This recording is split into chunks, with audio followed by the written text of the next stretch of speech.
Olá pessoal, nós vamos falar um pouco sobre a parte epidemiológica nas medidas de saúde coletiva.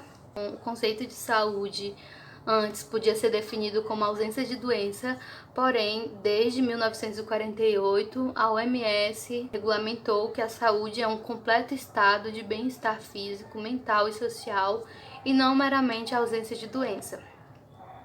E aí, dentro do estudo de saúde, tem uma história natural da doença, que ela subdivide em fases, né? Temos a fase inicial, fase patológica pré-clínica, fase clínica e fase de incapacidade residual. Na fase inicial ou de suscetibilidade, ainda não há doença propriamente dita, mas existe o risco de adoecer. E na fase patológica pré-clínica, a doença ainda está no estágio de ausência de sintomas, mas o organismo apresenta alterações patológicas. Na fase clínica, a doença já se encontra no estágio adiantado, com diferentes graus de acometimento, e na fase de incapacidade residual, a doença pode progredir para a morte ou as alterações se estabilizam. E aí temos uma etiologia e a prevenção, que são aspectos muito relacionados. O conhecimento da etiologia indica melhores caminhos para chegarmos a uma prevenção certa. E temos a etiologia pré-patogênica, onde possibilita melhores oportunidades de prevenção. E é importante o conhecimento da causa da doença. E tem a etiologia patológica, onde o conhecimento permite adotar critérios para o diagnóstico e para o tratamento. Na prevenção, temos a assistência de um processo etiológico em duas etapas, que é a prevenção primária e a prevenção secundária. Dentro dela temos medidas específicas e inespecíficas, onde as específicas são medidas restritas, que incluem técnicas próprias para lidar com cada um em particular, e as inespecíficas são medidas gerais, com o objetivo de promover o bem-estar de todas as pessoas, sendo também prevenção primária, secundária e terciária. Na primária temos ações dirigidas para a manutenção da saúde, como por exemplo a educação para a saúde e saneamento ambiental. Na secundária temos ações que visam a prevenção para regredir a doença, e na terciária são ações que se dirigem à fase final do processo e visa reabilitar o paciente. No nível de prevenção, nós temos a promoção da saúde, que são ações destinadas para manter o bem-estar sem visar nenhuma doença, como, por exemplo, educação sanitária, alimentação e nutrição adequada, ambientação adequada, emprego e salários adequados, condições para a satisfação das necessidades básicas dos indivíduos, a proteção de medidas específicas, né, onde inclui o aparecimento de uma determinada doença, como por exemplo vacinação, exame de pré-natal, quimioprofilaxia, fluoretação da água, eliminação de exposição de agentes carcinogênicos.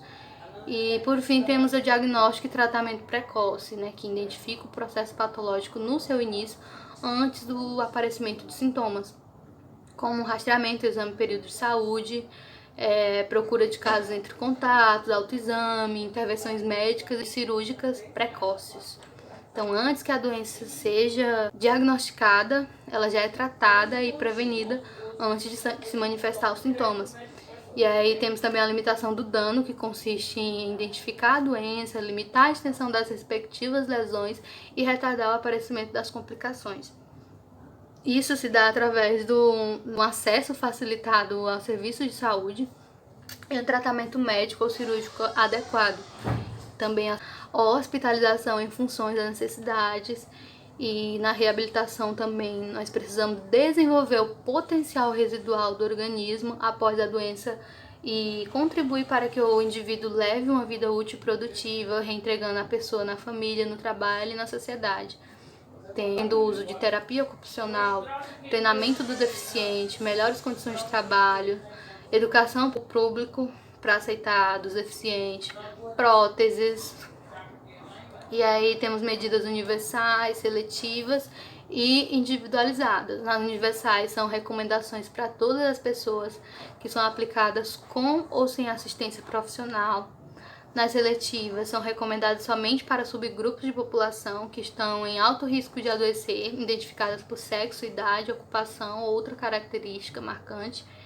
E nas medidas individualizadas, elas são aplicadas a um indivíduo que está em alto risco para desenvolvimento futuro de uma doença. Temos vários modelos para classificar os agentes de doenças, sendo biológicos, com bactérias e vírus, genético, com a translocação de cromossomos, como por exemplo a síndrome de Down.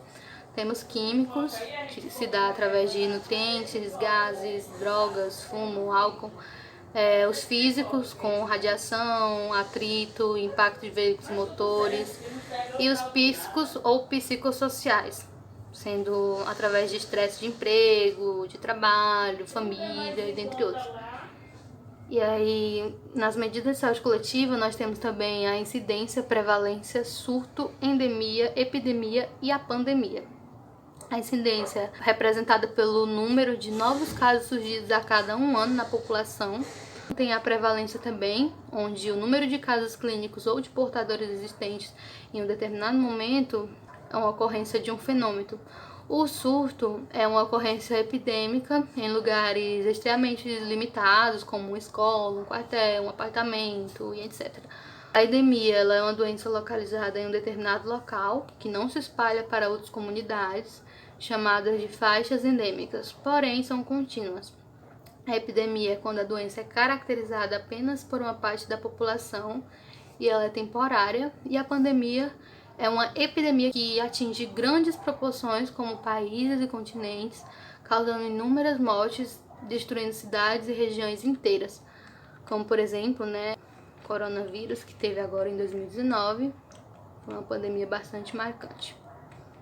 Então é isso, esse foi o vídeo de hoje, um pouco